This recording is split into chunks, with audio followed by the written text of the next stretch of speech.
Assalamualaikum warahmatullahi wabarakatuh.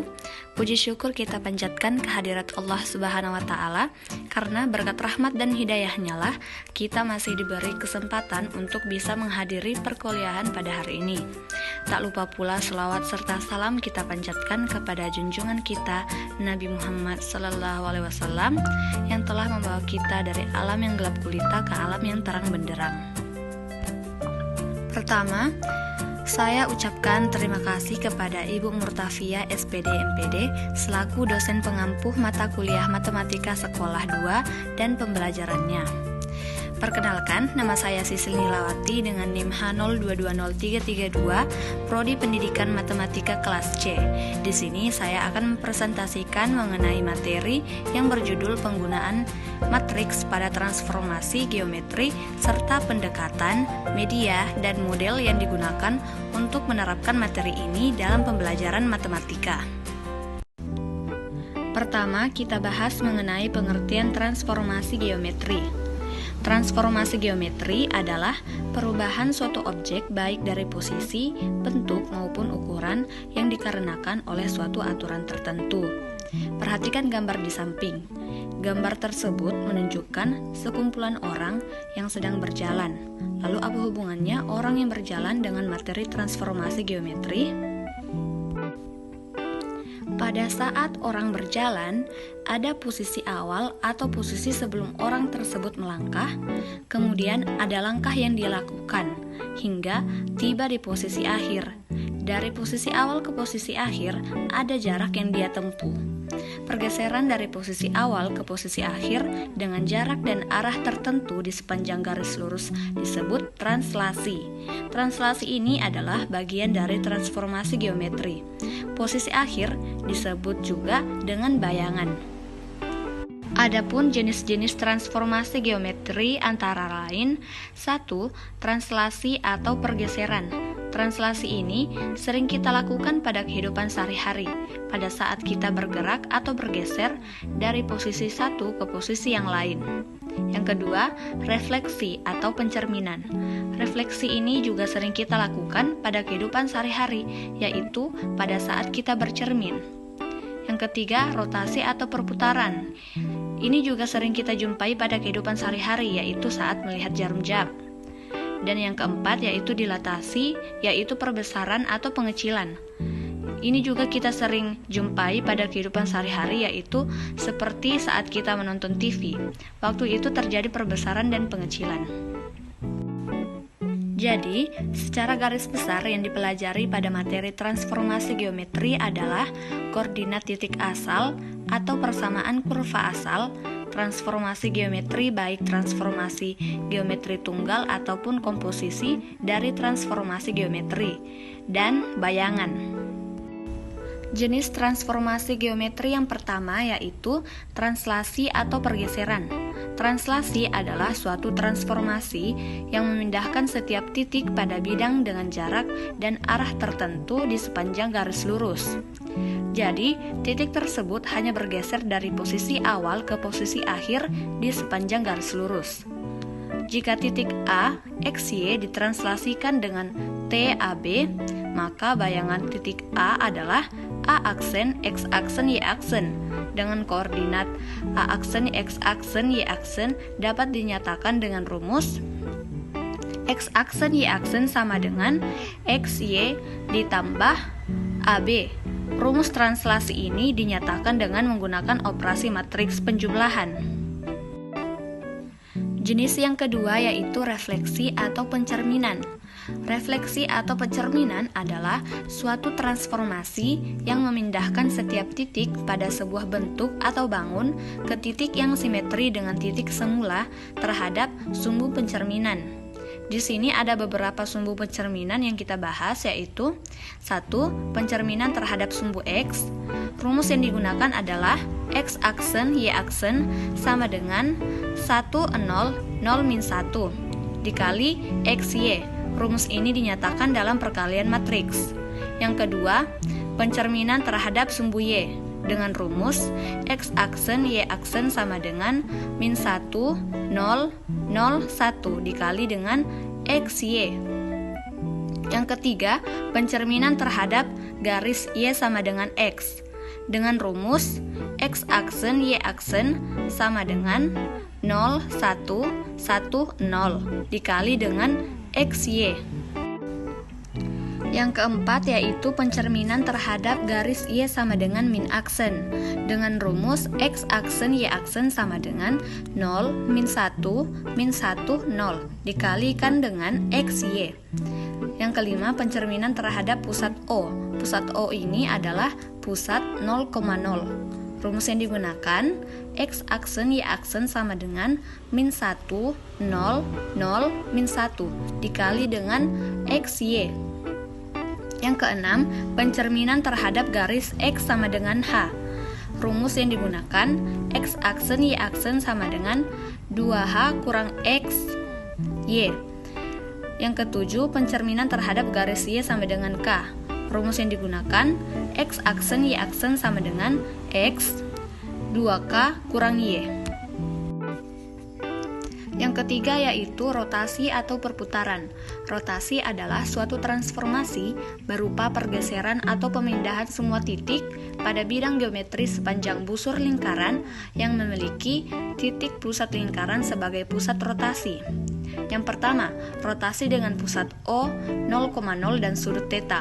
Rumusnya yaitu X aksen Y aksen sama dengan cos θ min sin θ cos θ dikali dengan XY. Di sini kita harus mengingat kembali aturan dari perbandingan trigonometri karena yang digunakan di sini adalah sin dan cos. Yang kedua, rotasi dengan pusat P, AB dan sudut θ. Rumusnya yaitu X aksen Y aksen sama dengan cos θ min sin θ cos θ dikali dengan X kurang A, Y kurang B ditambah AB. A dan B adalah pusat dari rotasi. Yang keempat yaitu dilatasi. Dilatasi adalah suatu transformasi berupa perkalian yang memperbesar atau memperkecil suatu objek. Dilatasi dibagi menjadi dua yaitu dilatasi dengan pusat O 0,0 dan faktor skala K. Rumus yang digunakan yaitu X aksen Y aksen sama dengan K 0, 0K dikali dengan XY. Kedua, dilatasi dengan pusat PAB dan faktor skala K. Rumus yang digunakan X aksen Y aksen sama dengan K 0, 0K dikali dengan X kurang A, Y kurang B ditambah AB. Sekarang, matriks transformasi.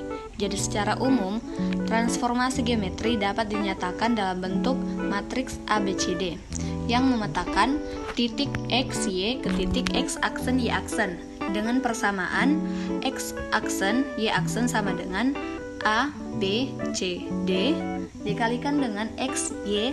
Rumus ini berlaku kecuali untuk translasi karena translasi menggunakan operasi penjumlahan. Untuk menentukan bayangan kurva dengan menggunakan matriks transformasi, maka menggunakan rumus X aksen Y aksen sama dengan 1 per AD kurang BC D min B min C A dikalikan dengan X aksen Y aksen. Kalau ingin mencari persamaan bayangan dari suatu garis, maka harus merubah terlebih dahulu rumus transformasi yang di atas. Berarti ini menggunakan rumus inverse matrix. Sekarang kita bahas mengenai contoh soal transformasi geometri. Contoh yang pertama yaitu tentukan koordinat bayangan titik A 3,2 yang ditranslasikan terhadap T min 2, 4. Di sini kita bahas dengan dua cara penyelesaian, yaitu dengan cara manual yang menggunakan gambar grafik dan yang kedua dengan menggunakan perhitungan matriks. Langkah pertama yang dilakukan adalah menentukan lebih dulu koordinat titik awalnya, yaitu di titik 3,2. Itu adalah koordinat titik A-nya.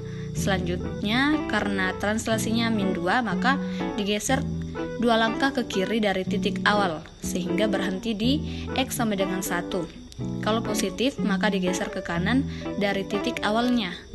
Lanjut kita geser 4 langkah ke atas karena 4 bernilai positif, sehingga titik akhir ini akan menjadi bayangan dari titik tersebut yang telah ditranslasikan, maka A aksen memiliki koordinat 1,6. Karena tidak semua masalah bisa diselesaikan dengan cara menggambar, apalagi bila koordinat atau translasi yang akan digambar itu terlalu besar sehingga akan merepotkan, maka diperlukan metode untuk mempermudah perhitungan transformasi geometri secara aljabar, yaitu dengan bantuan matriks. Jadi, dari soal tadi, bila menggunakan matriks, kita hanya tinggal menjumlahkan koordinat titik asal dengan matriks translasinya. Jadi, titik asalnya yaitu 3, 2, dijumlahkan dengan matriks translasinya yaitu min 2, 4. 3 ditambah min 2 hasilnya 1, dan 2 ditambah 4 hasilnya 6, sehingga bayangannya memiliki koordinat 1,6. Untuk contoh yang kedua, kita akan bahas mengenai refleksi. Tentukan bayangan titik A 3,4 oleh refleksi terhadap garis Y sama dengan min X. Maka di sini kita gunakan rumus pencerminan terhadap garis Y sama dengan min X, yaitu X aksen Y aksen sama dengan 0, min 1, min 1, 0 dikalikan dengan XY. Lalu kita ganti XY-nya dengan 3, 4. Di sini kita tinggal menggunakan metode perkalian matriks baris dikali kolom. 0 dikali 3 hasilnya 0, min 1 dikali 4 hasilnya min 4. Kemudian baris yang kedua yaitu min 1 dikali 3 hasilnya min 3, dan 0 dikali 4 hasilnya 0. Selanjutnya kita tinggal tambahkan saja menghasilkan min 4, min 3. Contoh yang ketiga membahas tentang rotasi. Bunyi soalnya yaitu tentukan bayangan titik A 2,1 oleh rotasi pusat 1,3 dengan sudut 90 derajat. Maka di sini harus menggunakan rumus rotasi yang berpusat di A, B. Rumusnya yaitu X aksen Y aksen sama dengan cos theta min sin theta cos theta dikalikan dengan X kurang B, Y kurang B ditambah AB. Di sini kita ganti tetanya menjadi 90 derajat, X-nya kita ganti dengan 2, Y ganti dengan min 1, A diganti dengan 1, dan B diganti dengan 3, menjadi cos 90 derajat, min 90 derajat, sin 90 derajat, cos 90 derajat dikalikan dengan 2 kurang 1, min 1 kurang 3 ditambah 1, 3. Cos 90 derajat itu 1, sin 90 derajat itu 1. Jadi kalau min sin 90 derajat maka jadi min 1. Lalu 2 kurang 1 hasilnya 1, dan min 1 kurang 3 hasilnya 4. Sehingga hasilnya adalah 0, min 1, 1, 0 dikalikan dengan 1 min 4 ditambah 1, 3. Jadi perkalian matriksnya harus terlebih dahulu dikerjakan, baru ditambahkan baris kali kolom menjadi baris pertama yaitu 0 dikali 1 hasilnya 0, min 1 dikalikan min 4 hasilnya 4, baris kedua 1 kali 1 hasilnya 1, 0 dikali min 4 hasilnya 0, lalu ditambahkan 0 tambah 4 tambah 1 hasilnya 5, dan 1 tambah 0 tambah 3 hasilnya 4. Kemudian untuk contoh yang keempat ini kita akan menyelesaikan bayangan dari suatu kurva oleh suatu transformasi geometri tunggal. Bunyi soalnya yaitu tentukan bayangan garis G 2x tambah y kurang 1 sama dengan 0 oleh transformasi yang ditentukan dengan matriks 1, 1, 1, 2. Untuk transformasi geometri oleh matriks A, B, C, D yang memetakan titik x, y ke titik x aksen, y aksen bisa dengan persamaan X aksen Y aksen sama dengan A, B, C, D dikalikan dengan XY pada materi inverse matriks. Jika persamaan AX sama dengan B, maka penyelesaian persamaan ini adalah X sama dengan A inverse dikalikan B.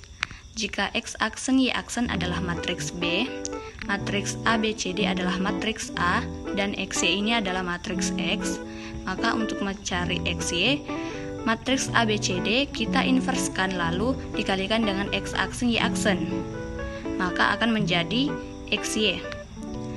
Maaf, di sini saya salah ketik, bukan X aksen Y aksen tapi XY sama dengan 1 per determinan AD kurang BC dikali AD berubah posisi dan BC berubah tanda lalu dikali X aksen Y aksen. Misalkan bayangan garis G adalah G aksen dan bayangan titik A X, Y adalah A aksen, X aksen, Y aksen, maka untuk menentukan bayangan X aksen, Y aksen sama dengan 1, 1, 1, 2 dikalikan dengan XY. Dengan demikian, XY sama dengan 1, 1, 1, 2 inverse dikalikan dengan X aksen, Y aksen. XY sama dengan 1 per 1 kali 2 dikurang 1 kali 1 dikalikan dengan 2 min 1 min 1 1 dikali X aksen Y aksen. XY sama dengan 1 per 1 dikalikan dengan 2 min 1 min 1 1 dikali X aksen Y aksen. XY sama dengan 2X aksen kurang Y aksen min X aksen tambah Y aksen. Langkah selanjutnya mensubstitusikan X sama dengan 2X aksen dikurang Y aksen dan Y sama dengan min X aksen ditambah Y aksen ke persamaan garis G 2X ditambah Y kurang 1 sama dengan 0 untuk mendapatkan bayangan G aksen. G aksen 2 dikali dalam kurung 2X aksen kurang Y aksen ditambah min X aksen ditambah Y aksen dikurang 1 sama dengan 0. 2 dikalikan ke dalam kurung menjadi 4X aksen dikurang 2Y aksen. Positif dikalikan ke dalam kurung menjadi positif dikali min X aksen, hasilnya min X aksen ditambah Y aksen dikurang 1 sama dengan 0. Lalu dijumlahkan sehingga hasilnya G aksen 3X aksen dikurang Y aksen kurang 1 sama dengan 0. Jadi bayangan G 2X tambah Y kurang 1 sama dengan 0 adalah GX aksen dikurang Y aksen dikurang 1 sama dengan 0. Kemudian komposisi transformasi. Komposisi transformasi merupakan susunan beberapa transformasi yang operasinya disusun menurut aturan komposisi. Jika transformasi T1 memetakan titik P, X, Y kemudian diteruskan oleh transformasi T2, maka bayangan titik P atau P aksen dinyatakan dengan rumus P aksen sama dengan transformasi kedua dikomposisikan dengan transformasi pertama dikalikan dengan P. Contoh 5 bunyi soalnya yaitu tentukan bayangan garis Y sama dengan 2X tambah 3 oleh refleksi garis Y sama dengan X dan dilanjutkan dilatasi terhadap pusat O 0,0 dengan faktor skala 2. Langkah pertama, tentukan terlebih dahulu matriks komposisi transformasinya.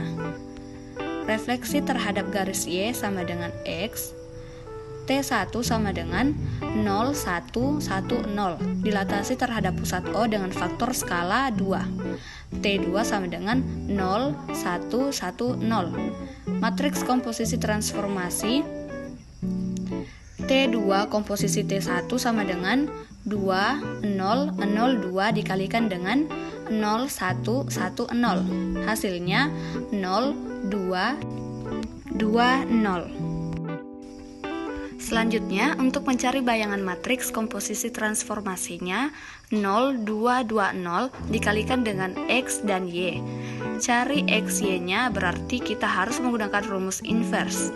Jadi kita inverskan lalu dikali X aksen Y aksen. Jadi X, Y sama dengan 1 per determinan berarti 0 kali 0 hasilnya 0 dikurang 2 kali 2 hasilnya 4, lalu 0 dengan 0 berubah posisi tapi karena sama saja jadi tetap, dan 2 dengan 2 berubah tanda menjadi minus. Kemudian X ya sama dengan 1 per min 4 dikali 0 min 2 min 2 0 dikali X aksen Y aksen.